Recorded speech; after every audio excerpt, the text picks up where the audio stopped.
Hi, everyone. Welcome to the live stream. So the Great Resignation, not so great, continues.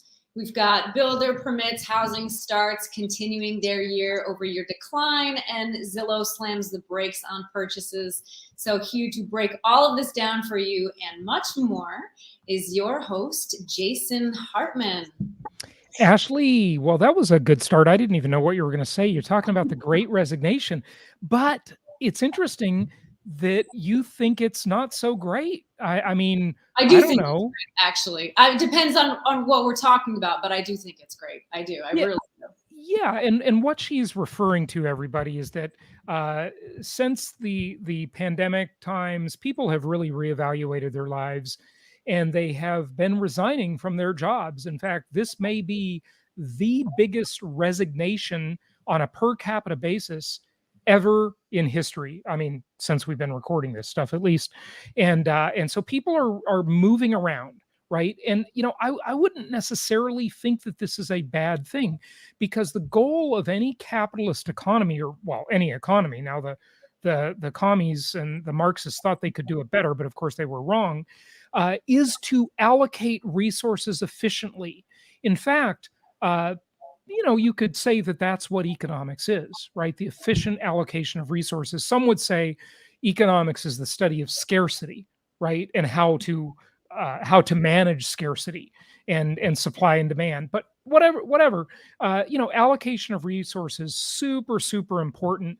And hopefully that's what will happen out of the Great Resignation. Now we don't know for sure. The jury's still out, as the saying goes, but we'll see what happens. And I'm kind of hopeful. I think resources will be allocated better to make the economy more efficient, to create more price discovery in terms of the cost of labor, the cost of resources. Now, things are messed. There's no shortage of how things are messed up right now. They are very messed up. And we'll talk about that, I'm sure. But I'm not sure the Great Resignation is too bad. I don't know. We'll see. What do you think? Post your comments, folks, Things and are tell really us what messed you up, think. and people have had it, and they're saying we're not going to take this anymore. So it's Yeah. time to stick it to the man. I mean, America's middle class now holds a smaller share than the top 1%. That's so interesting that you say that. I just read that. Yeah. So it used to be that the top 1% held, way too large a share of the wealth. But now they hold more wealth than all of the middle class and all of the poor. So Mhm. it's just a major concentration of wealth. And this is an example of the economy not allocating resources very well at all. Now, I know what our friends on the left are thinking right now. They're thinking, well, see, capitalism doesn't work. Well, no, folks. I would argue that we haven't had capitalism in a long time. Right. So it hasn't had a chance yet. Now, in the old days, it had some chances from time to time, but I think anybody would be very hard pressed to argue that we are living in a capitalist environment. We are living in an era of crony capitalism, for sure, where favoritism and lobbying are the norm, and all sorts of dysfunction from giant companies ruling our lives, controlling our thoughts, creating memory holes in the fabric of history. And if you haven't really thought about what a memory hole is, look it up if you can still find anything about it, because that's exactly what they're doing by revising history, taking down posts, deplatforming people, taking down statues, just literally revising history. Yeah. It's Speaking of unbelievable. taking down statues, I saw this book and I picked it up. Thomas Jefferson and Hold it up closer to the camera. Yeah. Yeah, there you go. I saw this book and I thought, oh my gosh, I don't know anything about this. Yeah. I've never even heard about this, and this is important. And so we cannot let history go down the memory hole. We No, can't. we cannot. But Ashley, you should not be reading that. You're not allowed to read such blasphemy. Don't you know that Thomas Jefferson was an evil man? Sure, very, yes. Who's perfect? Honestly, Yeah. we won't go there. But there's no shame, in exploring our history, and it was what it was at the time, and this man did a lot, whether you like it or not, and the other founding fathers as well. So, Well, and the other question is compared to what? yeah, what have you Yeah, done lately? well, not that compared to what, but that's certainly one of them. But the compared to what that I think of is that people look at how, say, Christians, for example, behaved during the Crusades, right? And that was 1,000 years ago, by the way. The world 1,000 years ago was barbaric. Everybody was barbaric. It Yes, wasn't just the Christians, of course. okay? It was everybody. The whole world was completely barbaric. And they look at people 500 years ago or in 1492, for example. You know who I'm referring to. We just had his birthday, but he was evil, and so they say. And compared to what?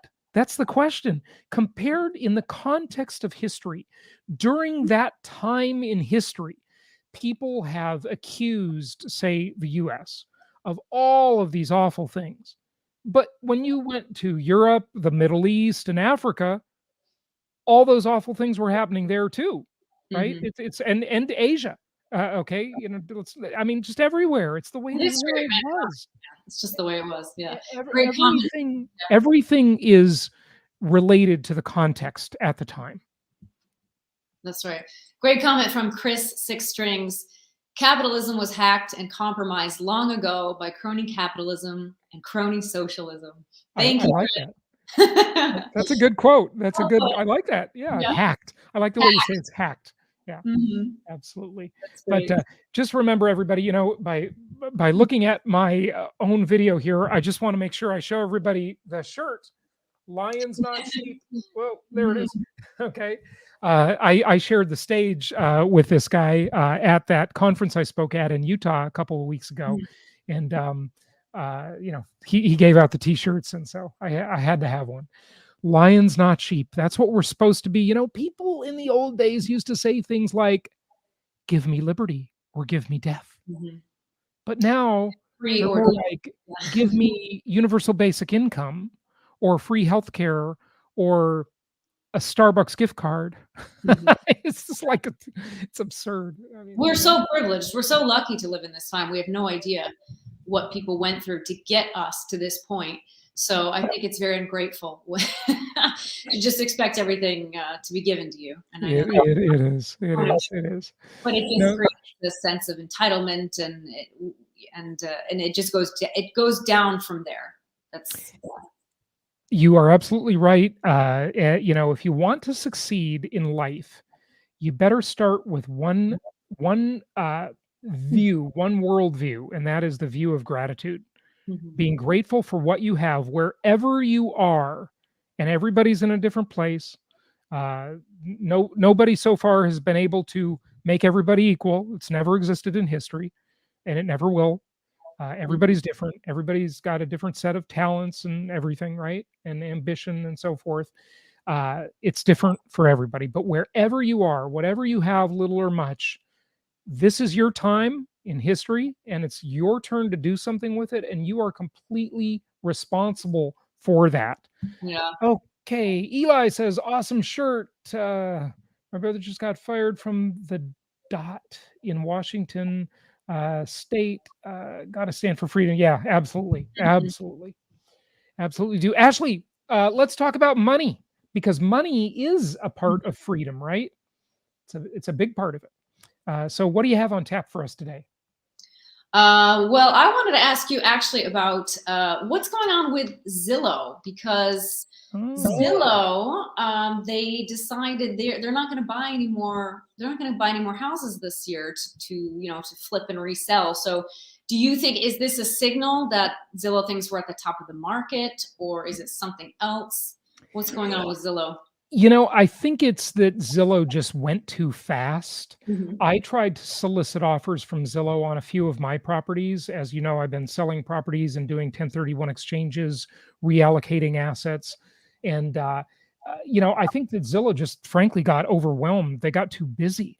Yeah. And I have a chart, but I do not have it handy because I didn't know you were going to bring that up on Zillow's iBuying efforts. Now, an iBuyer, as it's called, is an internet buyer. right? And Zillow is an iBuyer, Redfin's an iBuyer, Open Door is an iBuyer. There, Mhm. there are a whole bunch of them out there. And they basically buy properties promising a quick sale at a fair price, easy, and so forth. And at the tail end, when I was soliciting some Zillow offers, I got in when they were just overwhelmed. They took forever to respond, and then they nitpicked at every little thing. And so I think frankly they just got overwhelmed, and I think they overpaid for a lot of properties too. That's their own fault. This is the dysfunction of overfunded tech companies that get all the capital. Look, if you want to fix the world, or at least the country, we've got to really reevaluate the way capital formation occurs in this country. It is completely out of control. And this is what creates that concentration of wealth you mentioned earlier. Mhm. The way the capital's formed, the way the venture capitalists are throwing all this money at tech companies, yet they won't throw any money, at least, as a figure of speech, at companies that actually want to manufacture anything, Mhm. right? Because they all think it's this get rich quick, build it up, sell it. It doesn't have to make any sense. Uh, I mean, real companies make profit. That's a real company. And these dysfunctional tech companies are not real companies. They don't make money, many of them, yet their stock valuations are through the roof. Uber comes to mind as maybe the best example. Mhm. And what Uber is doing, or has done, I should say, and many others, is they have now dominated the market. They've put the taxis all out of business. Not all of them, of course. I'm figure of speech. Don't comment and say, no, there's still taxis, Jason. I know that. Okay. But they put a lot of them out of business. And then what they're doing, and they've already started to do this, they're just raising prices. And as soon as they have all the market share from really what should unethically buying the market, Mhm. they're just going to screw everybody. And Mhm. that's what Amazon will do, and maybe already is doing. Certainly, they're doing that to the sellers, not the customers yet. But uh, absolute power corrupts, or power corrupts, and absolute power corrupts absolutely. We got to be very mindful of this. And a big part of that is the way capital formation occurs. Mhm. So big part of it. But Zillow, to your point, I don't think it's a sign that the market is overvalued. I mean, I certainly believe some cyclical markets are overvalued, very overvalued. The linear markets, I think, are still very solid and sane.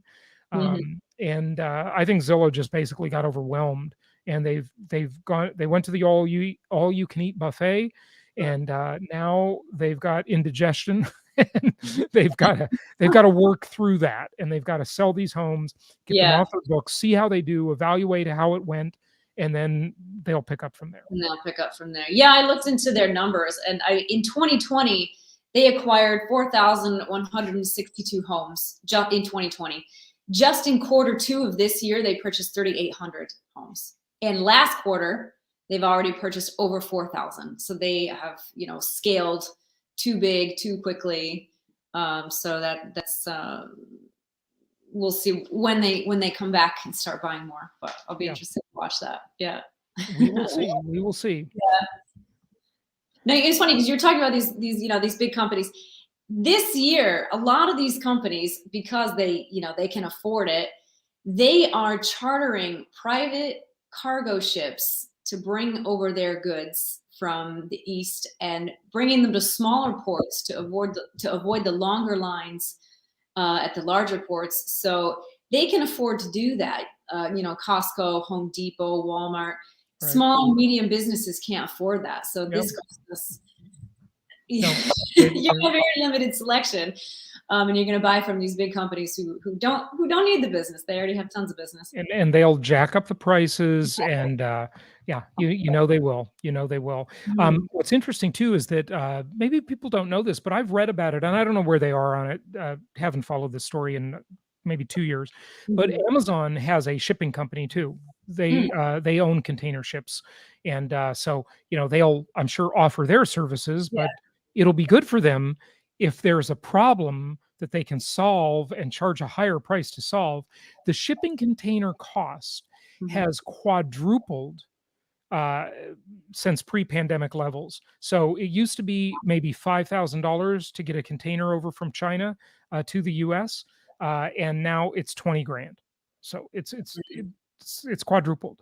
Wow. And then you take into account the current administration and how they are trying to very intentionally make energy very expensive, so everyone will uh, drive proletariat cars. They will live in a meager life. Yet Ariana Huffington lives in her 8,800 square foot house and has security detail driving her around in SUVs, but says everyone else should live in a small house and not drive an SUV because they're gas guzzlers. It's just massive hypocrisy everywhere you look.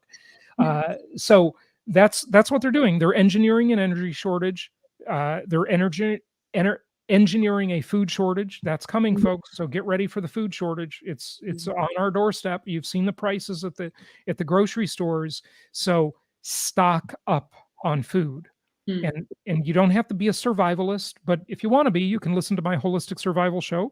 Go to holisticsurvival.com or look it up on any podcast platform, and just buy more food when you're at the store. Just buy extra food and cycle it, have it in a rotation, last in, first out, right? And just consume it. You don't have to buy like MREs and prep food and make it all complicated. Just buy extra food, a little bit extra, and use it. Right? It's easy. It's no big deal. No big deal. All right. So if you are watching, please let us know where you're watching from. Let's take a look at my slides for a second. I've got this great question from Antonio. Antonio is part of your Empowered Investor Inner Circle. Oh, hey, by the way, Ashley, thank you for mentioning that. If you're not a member of our Empowered Investor Inner Circle, join today. Go to empoweredinvestor.com, empoweredinvestor.com.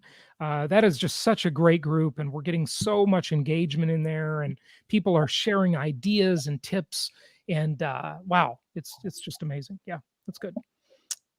Okay, so Antonio has a question about condos. I'd appreciate any thoughts and comments on investing in condos. I get you are hostage to the HOA. That's a risk, amongst others. If you can get an RV at 1% and say cap rate at 8%, why or why not invest in a condo?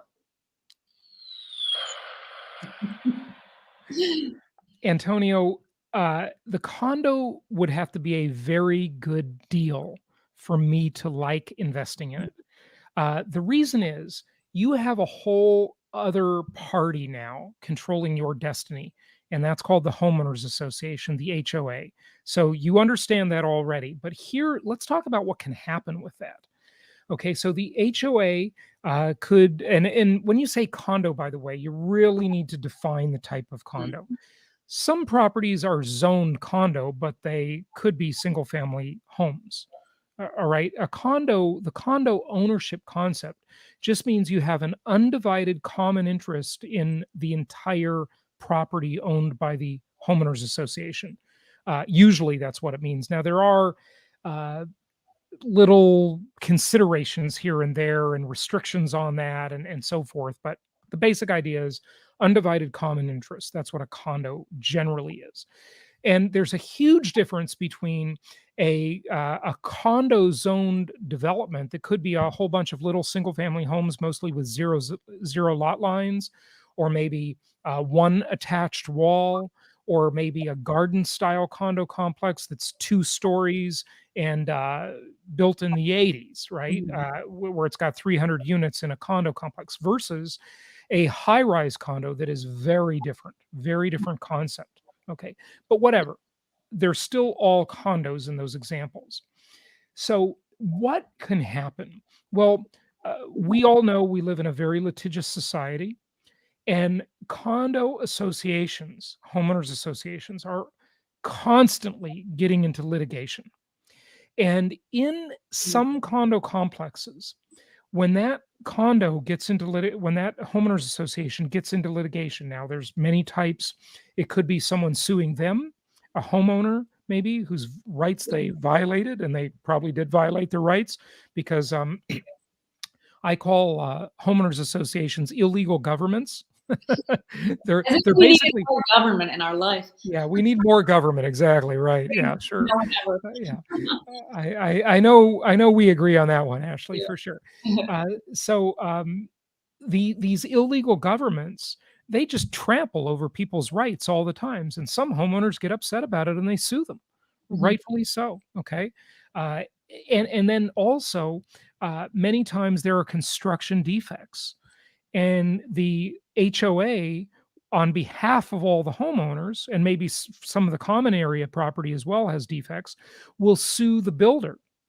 Mhm. And they usually, in most places, they've got 10 years to do that.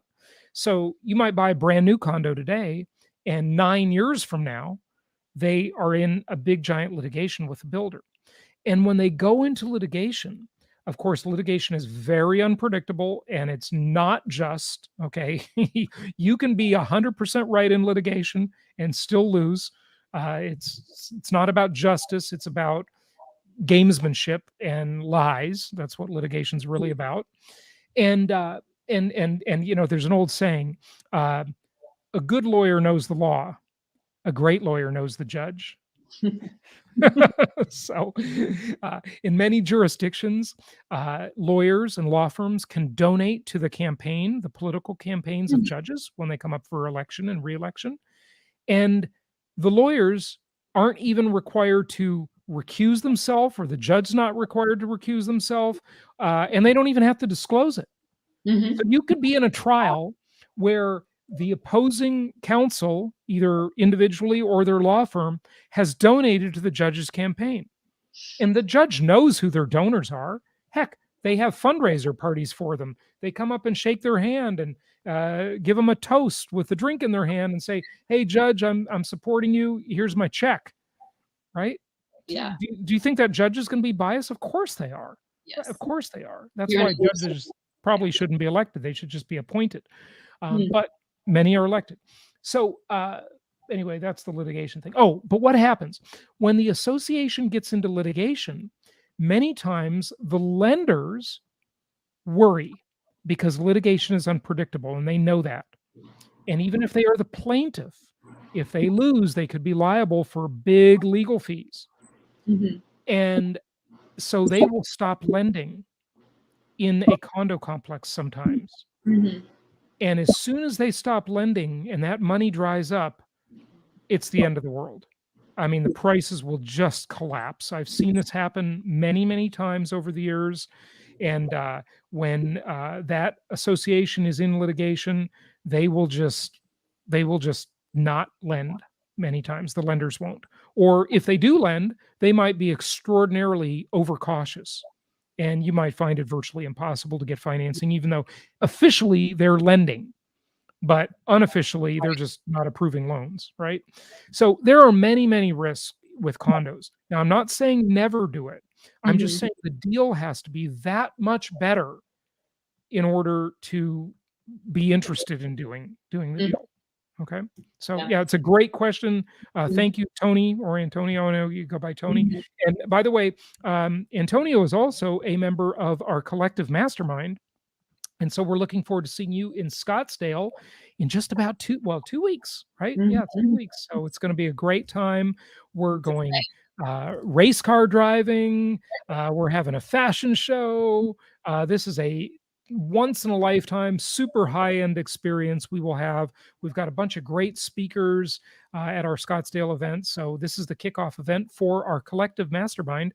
And if you want to know more about that one, go to thecollectivemastermind.com, and learn more about that. That's our high level mastermind group. And then the other group is empoweredinvestor.com, which is very inexpensive, very, but a great thing where we have monthly Zoom meetings. We go over all sorts of really very specific tactical information. The one we had last week was on the lease up of my two new self-managed properties. Huge success I had with those, and I basically walked everybody through it who was on our Zoom meeting. So Mhm. you'll really get the nitty gritty, the granular details that you won't get anywhere else. And we help people with their investment portfolios, but especially focused on self-management, getting away from that crooked, rotten property manager that is probably skimming a lot of your profits off the top. And we'll help you with that. So that's empoweredinvestor.com. We want you to be empowered. Great. I've got just one more thing going back to the condos. Now, what about appreciation? Seems like it would be harder to force the appreciation on a condo. Yeah, Ashley, that's another good point you make. Yes, condos will almost always not appreciate as well as single family homes. The best appreciating asset is the good old single family home. It's just the best thing. I love single family homes. And ask yourself, why is it that these big buyers, these institutional buyers like Invitation Homes and American Homes for Rent that own tens of thousands of homes, so far as I know, and I could be, correct me if I'm wrong, write a comment below. But so far as I know, they're not buying any condos. They're only buying single family homes. Yeah. Much less bureaucracy involved there as well. So yeah. All right. A couple more questions here. Dave, this is from David Grider. Why is everything going up in price except for gold and silver? It seems suspicious to me, like as if the prices are being manipulated. How much honest market level price discovery is there? I don't trust any of it. David, that is a great question. I love it. So first of all, you must go and look up an organization called GATA, the Gold Antitrust Action Committee. I believe their website is just gata.org, gata.org. I haven't been there in a while, so let me just actually look that up myself. Org. And the Gold Antitrust Action Committee, yes, that is, okay. And they have initiated litigation against various of the powers that be who are manipulating the gold price. And they definitely believe that that is happening. And that includes silver, by the way. When I say gold, I say that sort of generically. But let me just actually show you. I will share my screen here. And show you their website. Hi, Linda. Linda Abernathy says, no honest price discovery exists in metals. Yeah, no, absolutely not. So here's the GATA website. And I love how they have this this symbol. This reminds me of the communist symbol, the hammer and sickle. Did you just catch that the way I did? But this is all about how the manipulation is occurring, or how they think it's occurring, right? Gold market manipulation, why, how, and how long, central banks around the world manipulating gold prices, et cetera, et cetera. So, just learn about this a little bit. It's pretty interesting. Years ago, I went down this rabbit hole. I haven't been down it lately, but that's the thing. So yes, I agree that those prices are highly manipulated, and that's why I'm not a gold bug, among other reasons. So if you want me to go into one of those other reasons, well, I've done it on the podcast many times. It takes a while to explain. I don't know if we want to go that deep, but maybe depending on how. We're not going to have time today. So, but it's a great question. It's definitely manipulated. So, yeah, I would be very careful. Sure. All right. Another question here. Judy Shaw asks, does it make sense to refinance a primary residence and use the equity to outright purchase an investment property, or is a straight loan on the investment property a better option? Well, the best option, Judy, is both. Look, properties are the best asset class, especially income properties, not your own home. Your own home is in a different category because that is actually a liability. It's an expense. Right. But you do need to live somewhere. So I'm not saying don't buy your own home, but I am saying that income property specifically, it is the most historically proven asset class in the entire world, but it is not the best bank. Okay. Something being a good asset does not mean it's a good place to store money. Okay. Those are different concepts. So you want to do equity stripping for many reasons. Number one, it lowers your risk. And I explained this before on the live stream and on the Creating Wealth podcast many times, but you actually reduce your risk by having a higher loan balance. I know that's counterintuitive, and a lot of people don't understand that. They say, what are you talking about? Paying off your property is the best thing because then you're secure. I have news for you. You never own your property free and clear. It has a perpetual lien called property taxes.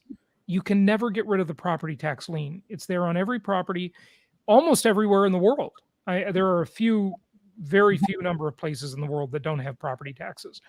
So because of this, you never own a property free and clear.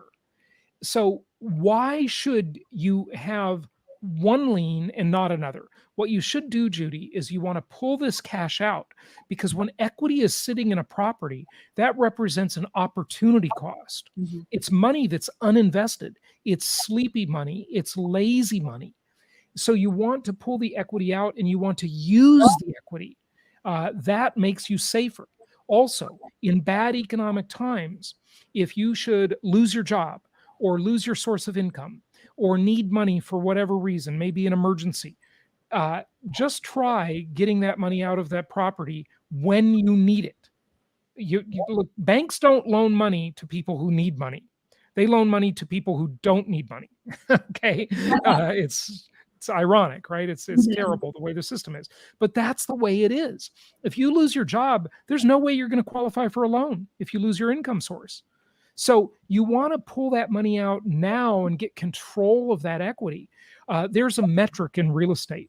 It's called, and this metric is a lie, by the way, but it is used. It's called return on equity. There is no return on equity. That is a false concept. And think of it this way. Every year before tax time in January, you will get in the mail a bunch of 1099s. And these will be 1099s for money you received from maybe an investment account, maybe a bank account, a little meager amount of interest from that bank account, right? But in the old days, you used to get more interest, right? So when you get these 1099s, that is showing the IRS that you earned money from this thing and you owe taxes on it. That's why they send you a 1099. They send a copy to the IRS. Big Brother is watching. Okay. How many of you got a 1099 on the equity you have in properties? Zero. Nobody gets a 1099 for their equity in a property because there is no return on equity. The property will go up in value or down in value, regardless of how much equity you have. The property will produce a certain amount of rental income, regardless of the equity you have. Your tenant, just try explaining to your tenant, hey, look, I have a high mortgage on this property, so I need you to pay more rent. They're going to say, go pound sand. They don't care. Okay. And the tenant, should they be able to come to you and say, hey, look, you own this property free and clear. Give me a discount on the rent? No, they shouldn't. Right. The property's performance is not related to the amount of equity. So why would you want to have a lot of equity that's at risk in this property? One more example, natural disasters. When there's a natural disaster, like Hurricane Katrina years ago, New Orleans, and so forth, the 6 attorney generals in 6 of those affected states in the Gulf Coast, they put moratoriums on mortgage payments. So they told all the banks, you need to give people a 6-month moratorium and don't require them to pay your mortgage. So guess what? Who won in that deal? The people that had high loan balances and high mortgage payments and didn't put the cash in the property versus the people who did the seemingly right thing or the seemingly conservative thing and put a lot of money down or paid off their mortgages. What did they get? They didn't get anything. And then after that, a few years, we had the Great Recession. And guess what? All the people with the highest loan balances and the lowest amount of equity, they got their banks to work with them. They got to work out a short sale, a loan modification. And the people who had a lot of equity and a low payment, they got nothing. It's not fair. It's Mhm. the way it is. So equity and property is separate. Those are separate things. You do not want to have a lot of equity in your properties. Now, I did a video, it's on my YouTube channel that you can see. Maybe it's called When to Pay Cash for a Property. Mhm. And there are very rare cases where that could make sense. One place it makes sense is in a state where you have your own home and it's got really good homestead laws, like where I live, Florida. Another good one is Texas, because that equity is protected from creditors through the homestead laws. Okay. Another example is you just got too much money. You've got too much cash and you can't find a place to deploy it. Now, granted, most people would not think that's a problem, but for wealthy people, believe me, that is actually a problem sometimes, because it's just hard to deploy a lot of capital. Ask Warren Buffett. He has a really tough time with this. He has too much capital to deploy. I know most people say, oh my God, that's ridiculous, right? That's not a problem. I'll spend the money, I'll buy a yacht.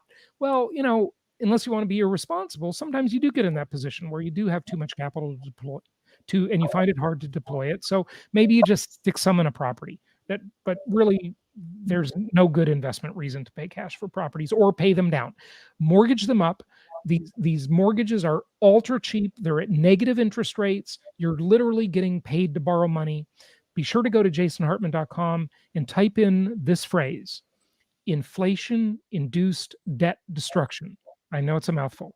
Inflation induced debt destruction. And listen to my podcast episodes about that. Read the blog posts I have on jasonhartman.com about that topic, and you will learn a lot. It is the hidden wealth creator. Okay, Ashley, you want to get to some comments? Yes, I do. So Kim M 1138. Thank you guys for your great videos. What is your suggestion for starting a career for a teen in real estate? Well, I think it's a good idea. I mean, I got my real estate license when I was 19 years old, and I would recommend it.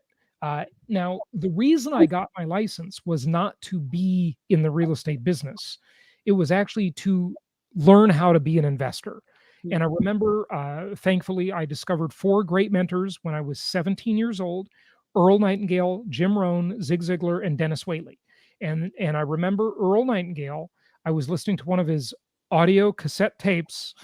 You may not know what that is, but they used to have these little things you put in there, and then it was a tape that would play sound, and a magnetic tape. And he said, "Look, if you want to," he was explaining that if you want to get rich with something, just learn the business, learn the basics. And he used real estate as an example. And he said, "Want to get rich in real estate? Learn the business first," Mhm. right? Just the idea that you humble yourself and you learn the basics. So I wanted to be around it. I wanted to be around real estate. And so I got my real estate license because I didn't know anything. And I just started selling real estate in my first year of college. When I went to Long Beach City College, I was 19 years old, and I started selling real estate part-time for Century 21. And I learned a lot. And I made some money also selling real estate, and I turned that into a career. But I really wanted to learn to be an investor, and that's why I did it. So I think that's a great idea. Go to real estate licensing school and just learn the basics about it. I think it's a great idea. There are a lot of things you can do in real estate, mortgage, title. There's a zillion career paths. So just get around it, get your license. You'll learn about it, and go to work for a little real estate company. Mhm. All right, so we've got at 1141, we've got 3 backslashes. Yeah. Yeah, that's Is this, a name, I Ashley. know, 3 I'm not really sure how to say that. What I what like what would that mean? It could mean triple slash. triple slash. That's kind of Yeah. cool. Well, Is this still a good time to invest in cash flowing real estate, even though prices are high? well, the Mhm. question is, are prices high? Right. I've got some slides on that actually. That great article by Mark Fleming from First American Yeah. talks exactly about that. Right, right. And so does the Hartman Comparison Index, which actually I'm upset that you did not cite that first, but okay. Sorry. Uh, so real estate prices really aren't that high. They're actually quite low historically when you compare them to other things and when you compare the mortgage payment. Now, look, a lot of people are trying to time the market. And you basically have two choices. So here's your scale. Let me get in front of the camera, right? Here's the apothecary scale, right? It goes this way, up and down. So you either pay less money for the property and more money for the money, Mhm. or you pay more money for the property and less money for the money. And what do I mean by the money? I mean the mortgage. So just remember this rule of thumb. Every 1% in interest rate is about 10% in price.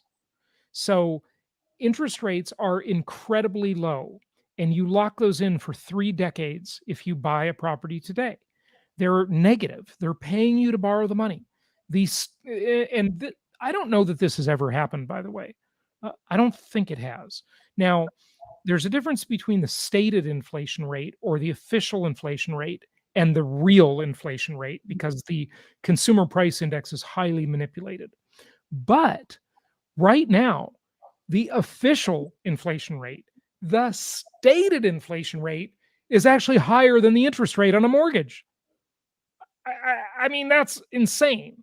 That's incredible. We don't even have to extrapolate and say, "Hey, well, inflation's really a lot higher uh, than uh, than the interest rate, right, on the mortgage." Remember, if you borrow money at a lower rate than the rate of inflation, you're getting paid to borrow the money. Okay, but you're really getting paid a lot more than it looks like because the real inflation rate right now is easily double digits, 10 to 12% easy. And there's all kinds of discussions we've had about that on mostly on the podcast on the Creating Wealth show. So be sure you are subscribed to the Creating Wealth podcast and you watch the other YouTube videos. Mhm. But yeah, absolutely. It's a very good time to buy properties in good, solid, linear markets, properties that make sense the day you buy them.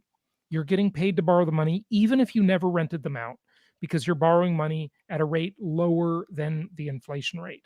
So it is a very good time. And when you compare prices to all sorts of things, look at the Hartman Comparison Index. Go to jasonhartman.com and type in Hartman Comparison Index into the search, and you will find all sorts of podcasts and articles about this. And it'll really make you understand that historically speaking, real estate prices are quite cheap. Now, Mhm. I do not say that about Los Angeles Yeah. or Seattle or San Francisco or New York or Boston or Miami, but in linear markets that we recommend, properties are actually quite cheap. Mhm. Yeah. Can you pull up my slide for just a second? Sure. Yep. I gotta find which one's which here. Okay, there we go. Yep. Yeah, so this illustrates, the same point. Mark Fleming talks about house buying power and how much you can buy based on changes in income and interest rates, which increased 3.8% in July compared with 1 year ago. So that propelled by lower mortgage rates and higher household income. So the Yep. severe supply demand imbalance in the housing market continues to fuel record-breaking house price appreciation across the country. Yet lower mortgage rates and higher incomes mean homes are more affordable today than at their prior peaks in every market we track. Isn't that Okay. amazing? Yeah, that It's is amazing. look, Yeah, it's counterintuitive. It's not the narrative we're being fed, but if you look at it, it's amazing. And he says, yeah, you have to it's helpful to put affordability into historical context. Nationally, nominal house prices in July were 35% higher than at the housing boom peak for prices in 2006. Yet, real house buying power adjusted house prices remain nearly 38% below their 2006 housing boom peak.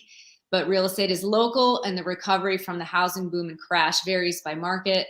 So, where has affordability improved the most compared with the prior peak? And this is where it has improved the most. yeah. Okay, so this is interesting. So I remember looking at this article, and didn't really present it because I think it's a little bit misleading. Okay. Now, I think the front part of the article is it's Uh-huh. just the 5 markets. I don't know if I agree because um, it has improved the least. Okay. So since their prior peak, that's Mhm. what distorts this. Okay. Because the prior peak is before the Great Recession, right? Mhm. And look, folks, I would not mostly, there are a few exceptions, of course, to everything. I would mostly not recommend Baltimore. I would certainly not recommend Washington. Chicago, there are some areas that work pretty well that we've recommended. Miami is just too expensive all around. And then Riverside, California, that I'm extremely familiar with because I lived in LA and Orange County, the neighboring counties, uh, too expensive. Okay. And then Are Nashville, markets though. Nashville's too expensive. Buffalo is too blighted. Kansas City, we've done a decent amount of business in Kansas City. Denver is a hybrid market, too expensive. Salt Lake City, hybrid market, too expensive. But what's interesting about those, Ashley, is that we did a ton of business Mhm. in Denver and Salt Lake City many years ago. Mhm. And our clients got super duper rich there. Mhm. So they did really, really well with that.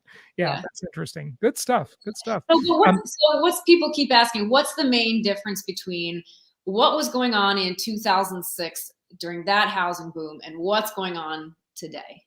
okay, before I answer that one, Mhm. because it's a big question, Yeah. I want to first address the index you just presented. Mhm. Okay, this is my second favorite index. It's the First American Real House Price Index, the RHPI. My third favorite is NAR's Housing Affordability Index.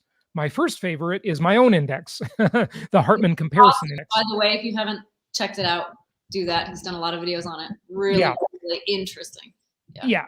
And so the real house price index is only comparing the house payment Mhm. with the income, okay, with prior peaks in the market. And what's great about that is you can go to their website, that's First American's website, and you can pick a year and it can show you the affordability difference in these years. And that's pretty good. But the problem is it doesn't compare it to other things. Mhm. Okay. It's adjusting for inflation, house price, and payment, which isn't bad. It's better than a lot of. It's certainly better than Case Shiller by a mile, and it's better than NAR's National Housing Affordability Index, because that one, the big blind spot there is that it doesn't account for foreign money or coming into a market. Like, for example, in Southern California, we had a huge impact of Chinese and Middle Eastern buyers, just money flowing into the area, right? And you would be blindsided by the housing affordability index. It would not account for that. And also, it doesn't account for people who've been there a while, who've owned homes and are just simply trading equity they have in homes. Okay, so that's median income versus median price versus median mortgage payment is what housing affordability does. So Mhm. go back to your question, and then we'll probably wrap it up with this. But Yep. I just want to make sure we get one. There's a couple comments, Ashley. I want to get in here, and this one really struck me. We didn't mention it here, but it's Spike. Are you really watching from prison? That's interesting. Okay, fantastic. So you've got internet there. That's good. The prison industrial complex in this country is absolutely appalling, and the idea of so many people and corporations profiting from putting people in cages is totally disgusting. And I've Very done sad. many shows on that before. Mhm. Of course, I'm a law and order person, and I want law and order. I'm not one of these defund the police idiots. Okay, but it has become a racket. It's become a business. So um, hopefully you are there for just reasons. Well, I don't know. I don't know how to say that. Sorry. But that's interesting. Comment again and let us know more about that if you would, please. Love to see another comment from Spike. Anyway, question, Ashley. Sorry. Yeah. Wait, another comment. Jason Hartman should do another video with Ken McElroy. Oh, yeah, I saw that. What number are you on? 1151 from Eagle One. Yeah. There you go, Ken. Where are you? Yeah. Good. Well, I'll be with Ken in Scottsdale in 2 weeks at our collective event. So that's thecollectivemastermind.com to get more information about that. Mhm. Okay, so the question was, what's the big difference between a previous housing boom right before the Great Recession and what's going on today? Oh, that would have to be a long answer that we don't have time for. Contrast, yeah.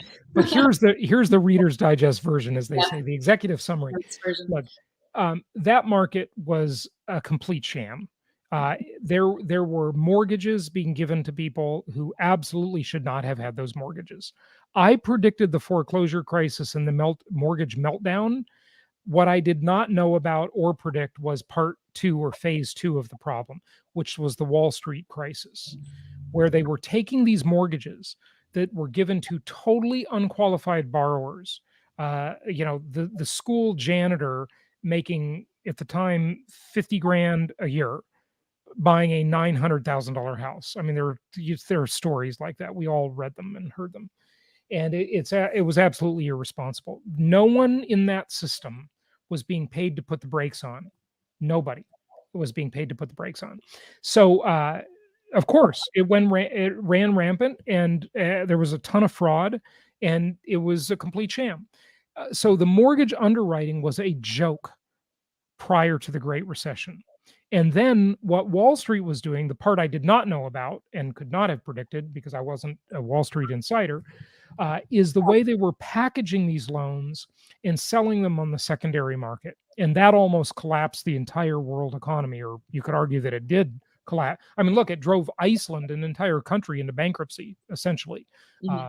Now, does a country go bankrupt the same way a person or a company does? Of course not. But, you know, it drove, what was it? Visalia, California into bankruptcy. There were municipalities that declared bankruptcy. And so it was vastly different. So they were bundling these loans that were given to unqualified mortgages, unqualified borrowers, and they were sometimes selling the same loan up to 33 times in 33 different pools. So there were no assets there. It was just a complete drunken sham. I mean, people were being so stupid, it was ridiculous. And of course, the movie and the book, The Big Short, really chronicle this. And there are many other great things that have chronicled it. One movie I would highly recommend if you haven't seen it is Margin Call. Mhm. Definitely see Margin Call. That's a great movie. I think it's better than The Big Short, actually. So Mhm. Margin Call, and it's about that. And I remember there's this one great scene in Margin Call where this young kid, who went to a super good college, um, and the founder of this company that I think they were really sort of saying this is Lehman Brothers, right? That was the company they were making believe it was. They had this meeting at like 3 o'clock in the morning because they knew that the shit had hit the fan. Okay. And everything was going to collapse. And they had this meeting, and the CEO came in on his private helicopter, and they were in this boardroom. And the one kid, this young guy, this mathematical genius, who discovered that there was a huge problem here, that all these loans were going to default, and all these mortgage-backed securities were just going to go bad, and these collateralized debt obligations were, uh, phony vehicles and so forth, right? He's this young guy, and he's kind of timid and afraid to speak at the meeting, and I think most of the people left the room, and the CEO asked him to stay in, and the CEO turns to him and says, basically something to the effect of, "Hey, kid, tell me about your background. What did you major in college?" And he says, "Well, I'm a rocket scientist." Really? and and he says, "Well, how do you end up here on Wall Street?" "Well, there's much more money here." So that is an example of how our economy is not allocating resources properly, Mhm. because they don't pay rocket scientists enough, and certainly that's an important thing, yet they pay these Wall Street criminals way too much. And so misallocation of talents and resources. Great Mhm. example right there, but yeah, it's sadly true. Okay, what else? All right. Let's see. Oh, Greg Harry, 1158. Jason, what's your opinion of Section 8 single family housing? Good idea or not? Where is that one? 1158 from Greg Harry. Oh, there. Yeah. So Section 8, this is a kind of, so Section 8 is a low income housing welfare program from the government. And investors, you will find, are pretty much either they love it or they hate it. There's not much in between here on Section 8. My mom, as I was growing up, she owned a couple of rental properties. She scrimped and saved to buy them. And my mom was very frugal and really was a proponent of guns, not butter. And so she was buying assets, not spending money on the appearances of wealth. And she had a couple of Section 8 rentals. And at first, she loved it. And I remember her showing me a postcard from the government, from Section 8, that had a checkbox on it. And it said, "Do you want a rent increase, yes or no?" And you would check yes and send it back to the government, and they would just pay you more. So, like, I wonder if anybody checks no, I don't want a rent increase, government. Just keep that extra $50 a month. I don't need it. Of course, everybody's going to say yes. That's how stupid the government is. But anyway, my mom used to complain a lot about them, and she might be watching now, by the way. And I later said, my mom would complain all the way to the bank about her Section 8 rentals because she did well with them. But you do have more bureaucracy. You have more government red tape to put up with. Section 8 will inspect your properties and they'll find things that they're going to force you to fix that maybe a regular tenant won't complain about. Okay. So that's one part of it. But the government is a very dependable rent payer. And, they pay on time and they pay consistently. So you won't have that problem. The Section 8 tenants, if they cause too many problems, they run the risk of being kicked out of the program for life. So that's good. You do have some leverage over them a lot of times. But sometimes Section 8 sides with the tenant, not with the landlord. So, it's a thing. I would say this about it, Greg. Decide on your path and become really expert at it.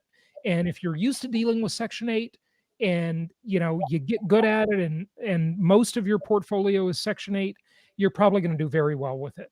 If you like a higher quality tenant, where mostly they're higher quality if they're not Section 8, okay, then don't do Section 8. You don't have to.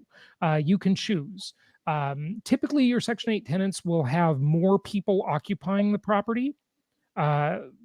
I'd say on average, there will be more people in that house, which could lead to more wear and tear, obviously. But one of the nice things about Section 8 is they tend to stay a long time because, hey, the government's paying the rent.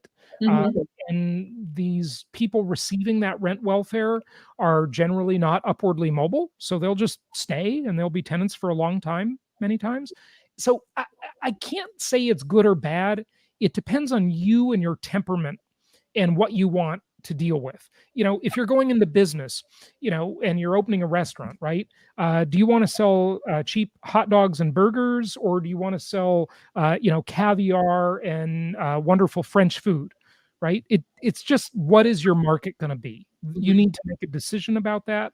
And then when you make your decision, follow through on it and get really good at selling hot dogs or really good at selling expensive French food. Or French cuisine, I should say. I should say cuisine. That sounds better. Okay. Good question. All right. So let's end with a resounding cheer from your viewers. They are all chiming in to say, "Let's go, Brandon." Love you guys. Hey, Brandon has become quite famous, hasn't he? Let's go, Brandon. F you. Brandon, Linda Abernathy. Hope Brandon isn't getting an inflated ego. Well, too late for that. Yeah. Who knows? Who knows? But Ashley, hey, thank you. And thank you everyone for joining. Please click the like button right now. We're not wrapping it up until you click the like button. Please click the like button, folks. We didn't ask you to do that earlier, did we? Or maybe No, we maybe didn't. we mentioned it. But anyway, we appreciate all your comments and your Yes. engagement and joining us here. And remember, we've got 3 episodes of the Creating Wealth podcast every single week, every Monday, Wednesday, and Friday. We go much deeper into these topics, interview a lot of experts on the Creating Wealth show. Be sure you are subscribed to the Creating Wealth podcast on iTunes or wherever you get your podcast. It's maybe the last bastion of uncensored thought out there, is the podcast world, because they're not really the thought police aren't really there yet. They'll get there, I'm sure. So check that out, the Creating Wealth show, and then more videos on this YouTube channel as well. And thank you everybody for joining us, and thank you, Ashley. See you Thank next you. time. My pleasure. See you next time. Bye-bye. Bye.